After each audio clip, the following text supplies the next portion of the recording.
മരടിൽ ബൈക്കിൽ സഞ്ചരിച്ച് MDMA കച്ചവടം നടത്തുന്ന 2 യുവാക്കൾ അറസ്റ്റിൽ.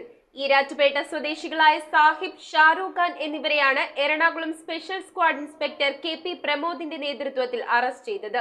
യുവാക്കളെയും വിദ്യാർത്ഥികളെയും കേന്ദ്രീകരിച്ചാണ് ഇവർ മയക്കുമരുന്ന് കച്ചവടം നടത്തിവരുന്നതെന്ന് പോലീസ്. അസിസ്റ്റന്റ് എക്സൈസ് കമ്മീഷണർ ജിമ്മി ജോസഫിന് ലഭിച്ച രഹസ്യവിവരത്തിന്റെ അടിസ്ഥാനത്തിലാണ് Ernakulam special squad inspector KP പ്രമോദും പാർട്ടിയും മരട് ദേശത്ത് മേലേത്ത് ഏജൻസീസ് എന്ന പെട്രോൾ പമ്പിൽ വെച്ച് ബൈക്കിൽ സഞ്ചരിച്ച് MDMA കച്ചവടം നടത്തിവരുന്ന 2 യുവാക്കളെ പിടികൂടിയത്. ഈരാറ്റുപേട്ട സ്വദേശികളായ ഷാഹിദ്, ഷാരൂഖ് ഖാൻ എന്നിവരെ 1.5728 ഗ്രാം MDMAയും ഇവർ സഞ്ചരിച്ചിരുന്ന ഡ്യൂക്ക് ബൈക്ക് സഹിതവും കസ്റ്റഡിയിലെടുത്തു. കാക്കനാട്, വൈറ്റില, മരട് എന്നീ ഭാഗങ്ങളിൽ യുവാക്കളെയും വിദ്യാർത്ഥികളെയും കേന്ദ്രീകരിച്ചാണ് ഇവരുടെ മയക്കുമരുന്ന് കച്ചവടം. ഇൻസ്പെക്ടർ പ്രമോദിനെ കൂടാതെ preventive officer Jineesh, preventive officer grade MM Arun Kumar, Basanth Kumar, civil excise officer Karthik എന്നിവരും പരിശോധനയിലുണ്ടായിരുന്നു. News bureau, Ernakulam. ഫുഡ് കഴിക്കാൻ ഇഷ്ടമില്ലാത്ത മനുഷ്യന്മാരുണ്ടോ? എന്നാൽ നമുക്ക് കുറച്ച് വെറൈറ്റി ഫുഡ് കഴിച്ചാലോ?